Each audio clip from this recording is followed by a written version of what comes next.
Hi guys, હું આવી ગઈ છું ફરીથી આપની સમક્ષ એક નવા અધ્યાય સાથે। આજે આપણે વાત કરવા જઈ રહ્યા છીએ ભગવાન પ્રત્યેની અતૂટ શ્રદ્ધાની, કે માણસને ભગવાન પ્રત્યે અતૂટ શ્રદ્ધા હોય તો જીવનમાં એ કંઈ પણ કરી શકે છે। એક સ્ત્રી છે જેના જીવનમાં ઘણી બધી મુશ્કેલો છે અને ઘણી બધી મુશ્કેલોને પાર કરી અને પોતાના જીવનમાં સારી રીતે જીવન જીવવા માગે છે, પણ ક્યાંક ને ક્યાંક ભગવાન એને ઘણી બધી ઉપાધિઓ આપતા રહે છે અને એની પરીક્ષા કરતા રહે છે। તો એને જીવનમાં એમ થતું રહે છે કે હું ક્યાંક ને ક્યાંક હારું છું, મારી ક્યાંક ને ક્યાંક બહુ મોટી પરીક્ષા થાય છે અને જીવનમાં મારે ક્યાં સુધી પરીક્ષા આપવાની।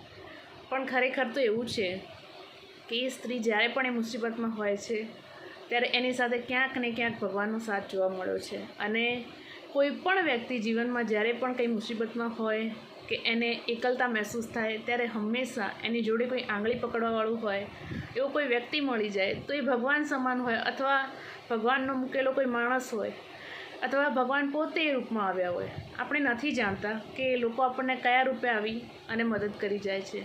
હંમેશા આપણી અંદર આખો જીવતો માણસ ક્યાંક ને ક્યાંક અધૂરો હોય છે, કેમ કે એને એકલતા મહેસૂસ થતી હોય છે, કોઈના સાથની જરૂર હોય છે। ઘણીવાર એની એકલતાને ભગવાન એવી રીતે પરીક્ષા કરી અને એવા રૂપમાં કોઈને મોકલતા હોય છે કે એને પોતે પણ વિશ્વાસ ન આવે એવી રીતે કોઈ વ્યક્તિ એના જીવનમાં આવે અને અઢળક મુસીબતોનો એને સામનો કરવાનો હોય ત્યારે એનો સથવારો કરે અને એને સાથ આપે। ખરેખર આપણા જીવનમાં પણ આવું જ છે, આપણે પણ કોઈની આંગળી પકડીને ઘણા બધા આગળ વધી શકીએ છીએ, બસ જરૂરત હોય છે કોઈના સાથ સહકારની।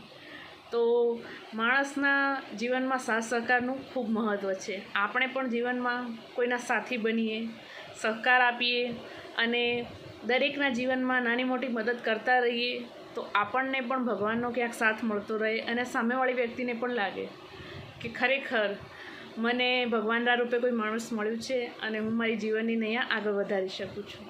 આજના અધ્યાયમાં બસ આટલું જ। ફરીથી આપણે જલ્દીથી મળીશું એક નવા અધ્યાય સાથે, ત્યાં સુધી મને રજા આપો, આવજો।